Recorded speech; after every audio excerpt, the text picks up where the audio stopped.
Because you gotta have a eulogy at a funeral. You got to.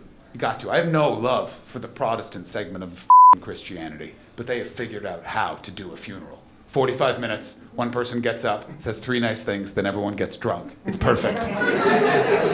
Even if you're a dog someone's getting up there and going, look, Roy loves dogs.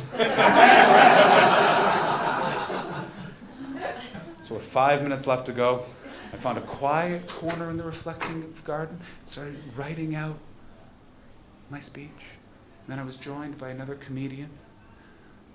Now the reason why there were a lot of comedians there was my friend was an Edinburgh director. He spent his life making people funnier. I was very nervous about the funeral. A lot of selfish people. I don't know if you've ever met comedians. We're selfish. Look at how this art form is presented. No light on you, only a light on me. If you don't laugh the way I want you to laugh, I will bring it up.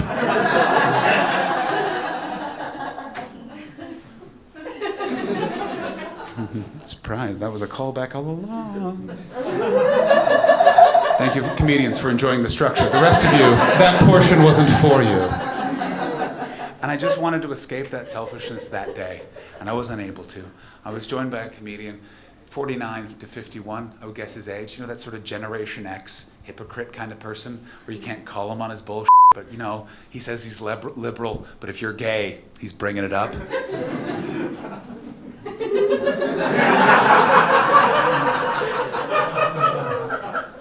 Like a hypocrite, you know what I mean? Like he says things like, I want to know, it's absolutely mind-bending that when I go like this, you laugh louder, indicating to me, oh, we thought it was funny, we're just with you. Come to the Edinburgh Festival, the audiences will pack into your room to be silent. Why are they doing that? They want you to earn the laugh. When will they laugh? Oh, you'll never know. Hypocrite. He's a hypocrite. You know what I mean? Like the hypocrite. Like he says things like, I'd never teach my kids about Santa Claus. I don't want them growing up in a fantasy world. And all you're thinking is, you met your wife playing Dungeons and Dragons. Your life is a fantasy world. And I just sit there just scribbling. I just wrote Paul. That was my friend's name. That's all I got. And then he walked over and he started telling me I didn't go like, hey man, can you tell me a story of a bad speech? He just walked over mid-anecdote telling me the story of a bad speech he saw at a wedding. Not a funeral, a wedding.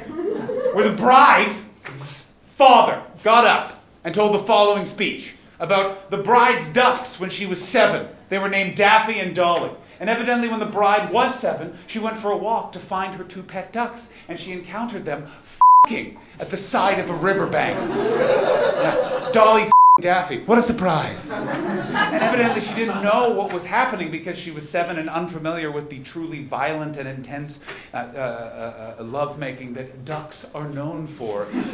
Google it. It is truly a what the you know what I mean? You walk away thinking, I didn't know ducks were German. You know what I'm saying?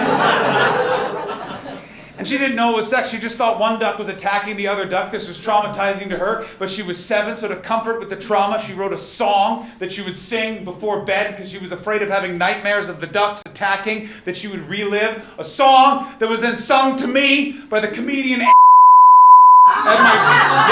who's going to find out. At my best friend's funeral. Was the casket being loaded into the funeral hall as he was going, feathers?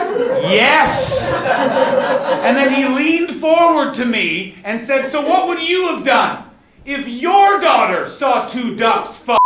And I was so bewildered by the question, I almost said, I don't know, man. My gym teacher never told me.